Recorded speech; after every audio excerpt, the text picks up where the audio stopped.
It's a long way in politics from Illinois, land of Lincoln, Richard Daley, and Barack Obama, to California. Or is it? John Cox once headed the Republican Party in Cook County, but he's been in California for a while now. He's a San Diego businessman and very much engaged in politics here, too. And now he's running for governor, one of the two leading Republicans in the race. We've already interviewed the other, Travis Allen, and we've interviewed all three of the top Democrats, Gavin Newsom, Antonio Villaraigosa, and John Chung. So now, John Cox. He's next on Inside OC. Inside OC is brought to you by... Each new community 5 Point brings to life represents a promise delivered. Great neighborhoods are more than just places to live. They are places to connect. 5 Point is a proud sponsor of public television and community programming. All your life, people talk about what's best for you. But to most people, it's just that. Talk. Unless you're with Memorial Care, a healthcare system devoted to one important thing: what's best for you.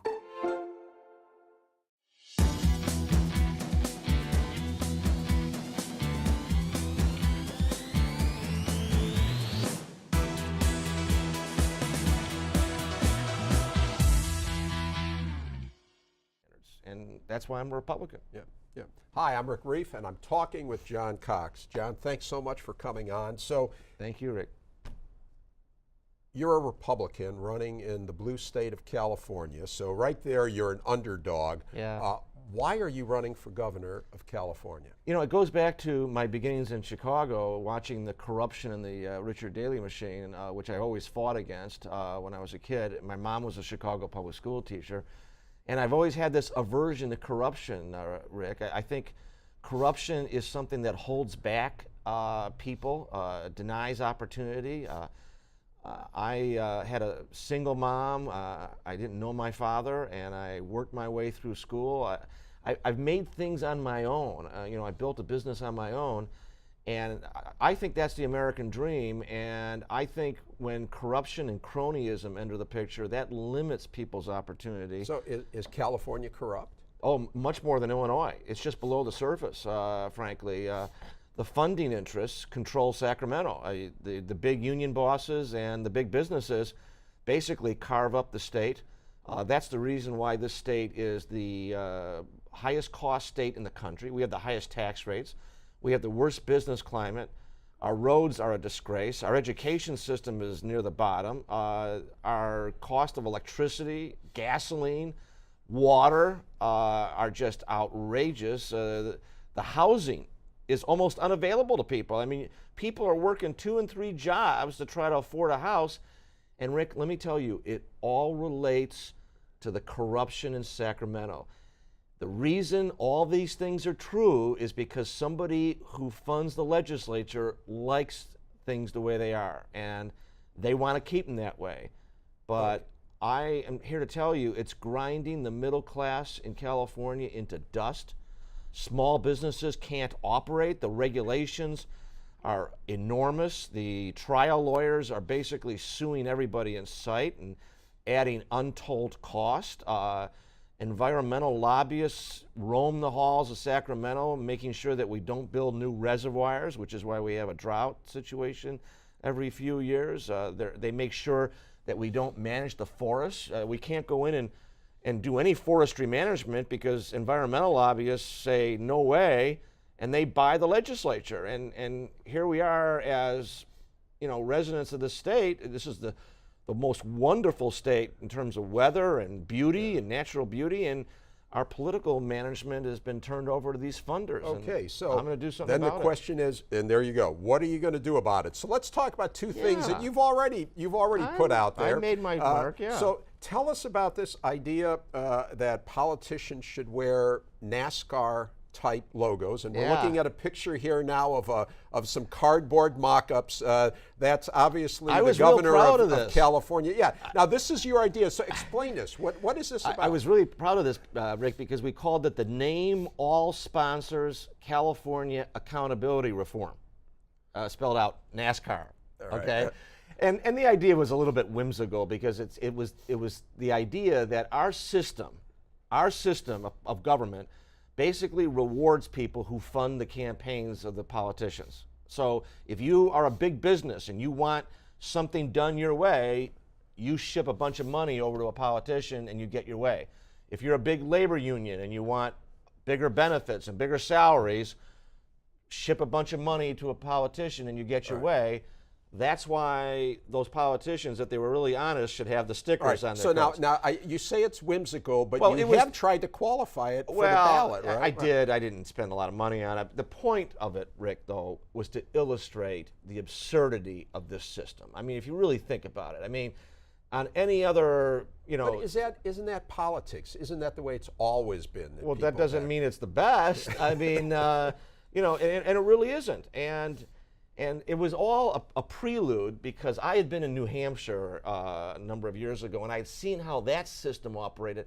In New Hampshire, they have all these little tiny districts, and people get elected by going door to door. So that gets us to our second point, or this is another initiative that you've tried to get on the ballot. It's the real initiative I want to get done. It's the reform. The NASCAR is whimsical. You're making a point. I'm making a point. Okay. I'm making a point. So yes. this one you're serious about, Oh, and this definitely. one too will cause eyes to roll, because the bottom line is you're talking about California going from 100 state legislators, 120, both in Senate Sacramento. and you're right, 120 Senate plus Assembly is right. 120 to 12,000. No, the 12,000 never go to Sacramento. They stay home. but they're lawmakers. They are, but they work out of their house. So explain to me, why would California benefit if instead of having 120, we've got 12,000? Let's go back to New Hampshire. In New Hampshire, which I fully acknowledge is a little tiny little state, nowhere near the size of California, but I was in New Hampshire and I saw how the system operated, and they've had it for 150 years. And they have these little neighborhood districts where people get elected by going door to door, and they actually talk to their neighbors and talk about politics. People actually get to meet their representatives and hold them accountable. That's a big key, by the way. They're able to hold them accountable because it's such a small district, right? And I thought to myself, wow, I wonder if that could work, if you could design a system like that for a big state like California. There's got to be a way to do it, And I went to the top lawyers and the top political scientists, and we devised this system, which still sends 120 people to Sacramento. So it's the same number of people in Sacramento, but they're accountable to all these people in the neighborhoods, who in turn are accountable to their voters, who get to meet them and talk to them and interface with them. But the big thing, Rick, is that nobody needs to raise any money. The average amount of money that's spent in New Hampshire to get elected is $300. Imagine. In California today, you have to raise $3 million to win one of these assembly or Senate seats. And of course, where do the politicians get that money from? Big unions. So you're saying that big by businesses. doing this, first of all, these 12,000 or these 12,000 legislators, are they going to get paid? Sure, a dollar. But so it's nothing. mostly, you're basically... It's volunteers. It's volunteers. And by the way, the people in New Hampshire, they get paid $100 a year for serving. And they never have a problem finding people to serve. And you know why? Because people do it because it's an honor to serve your fellow man and to serve your government. Okay. I don't think you have to pay people $100,000 to serve in office. All right. And so you're saying when you do this, you're electing 12,000 people who, and we are in the neighborhoods. And we can't get in all the details, but you do have certain mechanisms, ways that they exert influence on these 120. You're saying then, like a big union or a big company, they don't have enough money to buy 12,000 people. No, that's actually not the issue. The issue is the people running in these little tiny little neighborhoods don't need money to run. They print up a few flyers and they go door to door, and they don't need to fear money either. Nobody, no big business is going to spend millions of dollars to run TV ads against somebody in a district that's only 3,000 people. Does that make sense? Yeah, kind of. Oh, sure. Kind of, yeah. And that's what happens in New Hampshire. There's no big businesses or big labor unions that control the legislature in New Hampshire like they do in California. And that's the reason why California's in such bad shape, because you've got big labor and big business competing throwing money at all these legislators, and meanwhile, the regular people, the small businesses, and the people just trying to get by, we're innocent bystanders, because these other big funders are controlling the whole system in Sacramento. I mean, that's the reason why our houses cost so much. That's the reason why we're not managing the forests and stopping forest fires. That's the reason why our roads are horrible. California spends $4.50 for every dollar Texas spends on a mile of road, Rick. And why do you think Why is that? Yeah, you tell me. Contractors, contributors, people who contribute to the campaigns want extra profit. So they pad the contracts. It's the same with the unions. They don't want ever to fire anybody, so Caltrans is overstaffed by 3,500 people.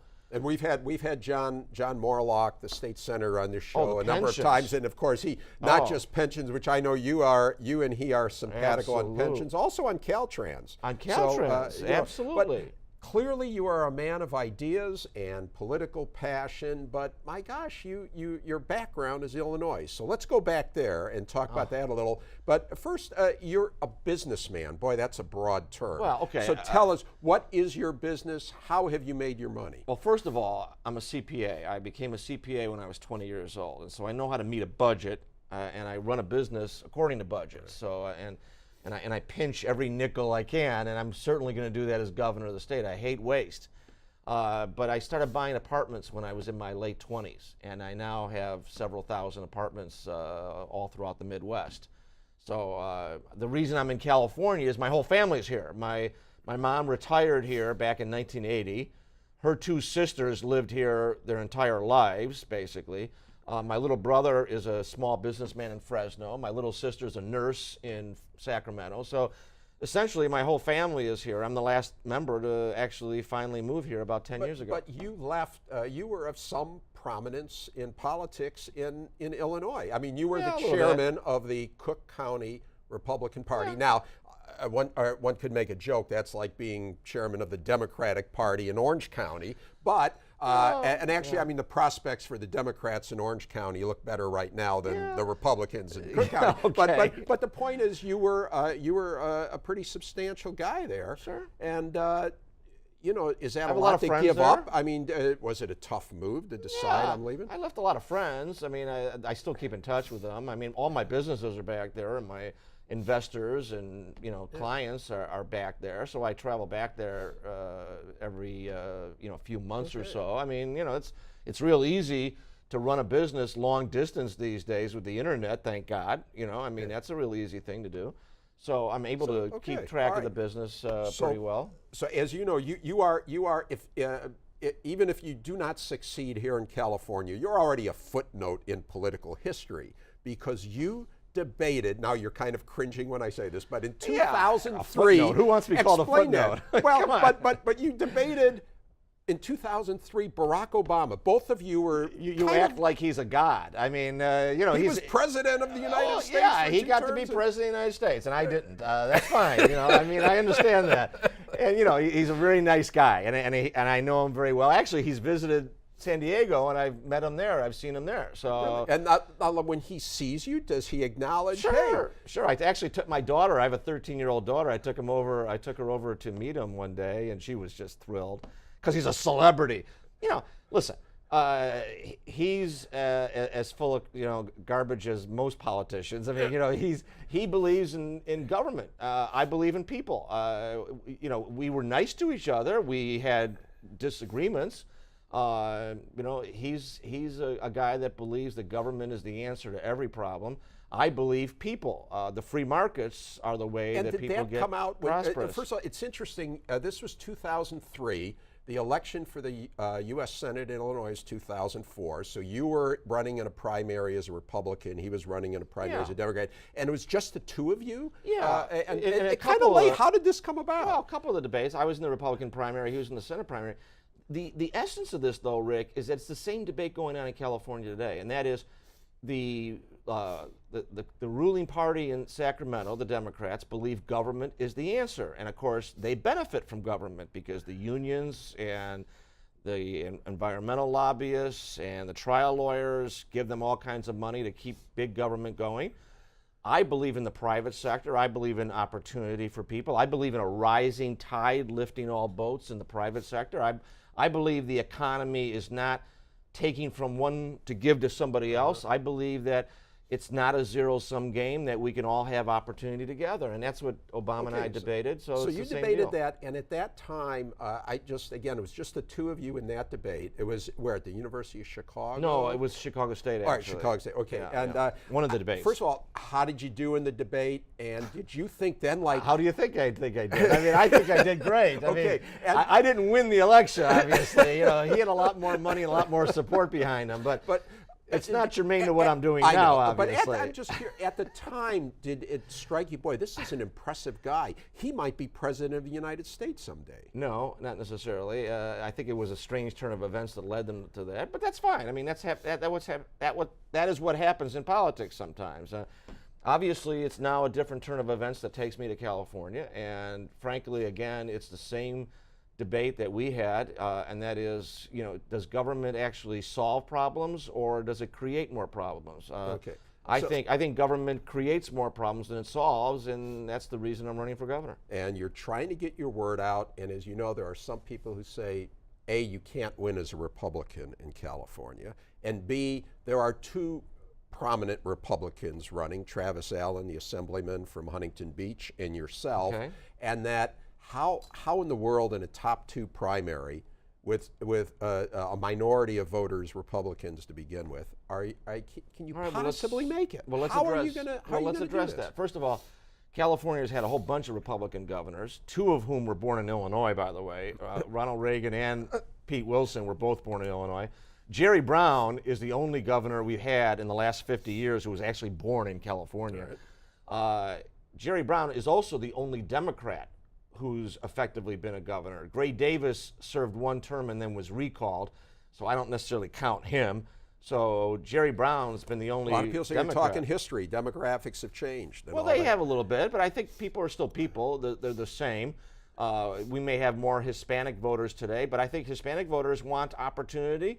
They're being crushed by the cost of living in this state. They're being crushed by the incredible regulations and gas tax and all the burdens that the ruling party in Sacramento is putting on them. So I think they're very interested in something different. You think the field or the electorate is ripe for Absolutely. Okay. As a matter of fact, Newsom himself admitted it. A few months ago, he said, over the last 8 years, the Democratic Party has been in control in Sacramento, and our poverty rate has soared. Health care is less available than it was. Our education system is gotten a lot worse. And yet, our roads are full of potholes. yet The the homeless Democrats problem get is a elected, disaster. But the Democrats get elected at the ballot box. Well, So not in how do you- 2018. How about the math? They're So gonna- you think there's a way for the math? I think there is a huge segment of this population who knows that this state is being mismanaged. And they're looking for a businessman. Now, you want to contrast me with my Republican opponent. I've been in business as long as he's been alive. I've been in business 42 years, and that's about how old he is. You're talking now when you say my opponent, you're talking about the other Republican. The other in race, Republican, Travis Mr. Allen, is a nice young man, a surfer, much better shape than I am. But, I've been in business for 42 years. I've solved problems for 42 years. I've seen a lot more things than he's seen, okay? And I've met budgets, and I've built a business that's worth over $200 million. I mean, he's a financial planner, but, he's in the business world. But I think people are going to look at my experience in the business world and say, this is a guy with a little, maturity and a little seasoning and a little experience in dealing with some of the headaches. I'm not going to be cowed by a bunch of underlings who are telling me something that I know is not true. I'm going to look beyond the surface and find out what the real problems in the state are. And I'm telling you, Rick, I believe the people of this state are just sick and tired of the political class. My Republican opponent, by the way, as you might mention, was in that NASCAR picture. He's been a good fundraiser from the unions and from the big business types. I've got an answer for that. This neighborhood legislature idea is something that Newt Gingrich called it transformative. Bill Simon, who almost became governor, he ran against Gray Davis. Right. He endorsed it wholeheartedly, said it was the absolute answer for California. So this has been endorsed and vetted by a lot of college political science departments. Okay, so let me ask you, because Yeah. if you were to get into the general election, Yeah. or if any Republican gets Well, in, I will. you I know- will get in there. you I'm in know, second place you know right now. that the name Donald Trump will come up. Sure. And Sure. and will you run with Trump, away from Trump? How do you feel about Well, Donald Trump? I didn't vote for him, which Mr. Allen's making a big deal because I wasn't sure that he was going to govern as a conservative. I'm actually very happy with tax cuts, regulation cuts, the cabinet members that he's had. I don't really like the personality or the Twitter and all the other things that go along with his personality. He's kind of a New York guy. I'm a Chicago guy. I'm different that way, I'm Chicago nice. Yeah. You've heard that expression? You're Chicago yes, nice. I full disclosure, born and raised in Chicago, and Right. we found even though I grew up on the north side and you on the south, we're both White Sox We're fans. both White So Sox that's why we fans. have such a nice rapport right now. Absolutely. But anyway, But the point is, I'm yeah. different personality-wise, and so Right. Well, how about his But immigration stance? I've been a businessman. Well, I think the border wall should be uncontroversial. I think everybody wants security. I think legal immigrants, I think even the undocumented immigrants who are here want security. I don't think they want to live next to MS-13 members. Do you? I think we got to stop guns and drugs from coming across the border. So I think border security is important. The president has proposed a solution to the DACA. It's the Democrats who don't want to accept it.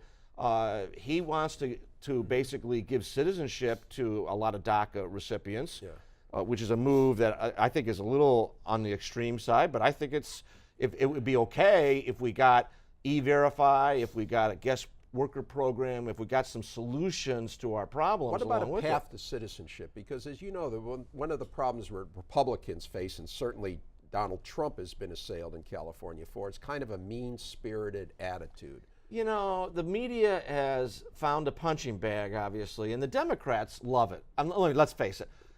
They're distracting people left and right about the miserable situation with our housing and our schools and our roads and our water.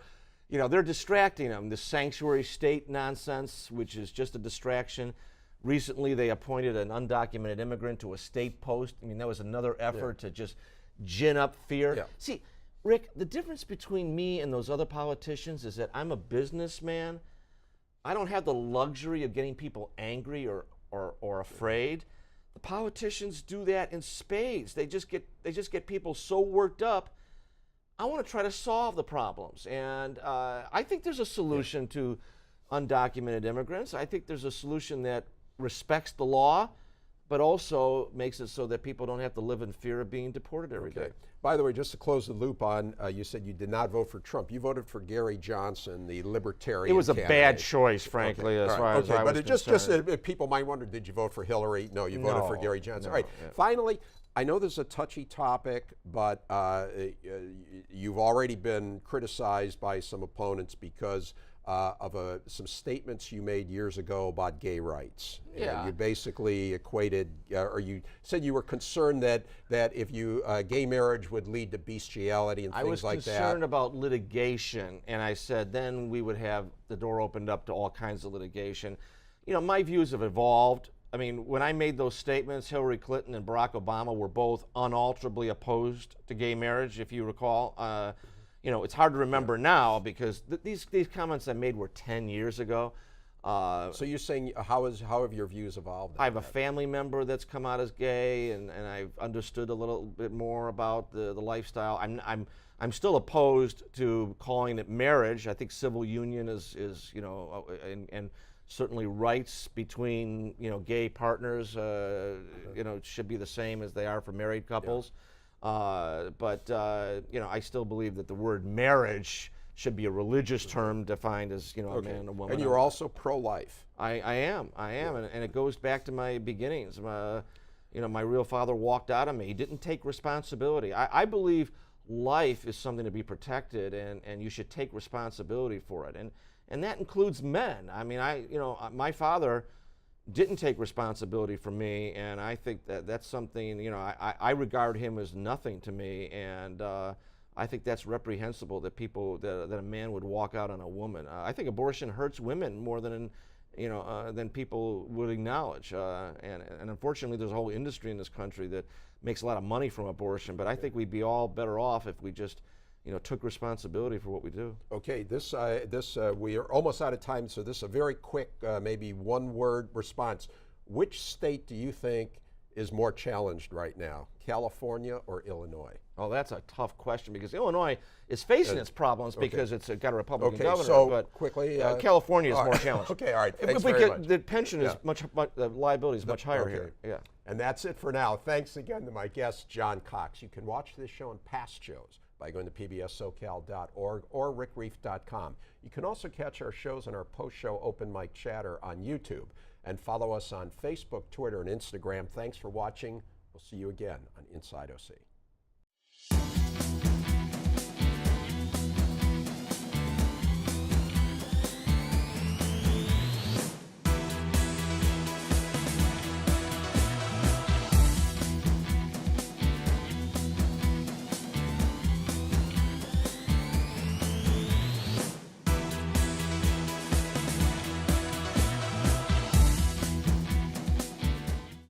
Inside OC is brought to you by Each new community 5 Point brings to life represents a promise delivered. Great neighborhoods are more than just places to live, they are places to connect. 5 Point is a proud sponsor of public television and community programming.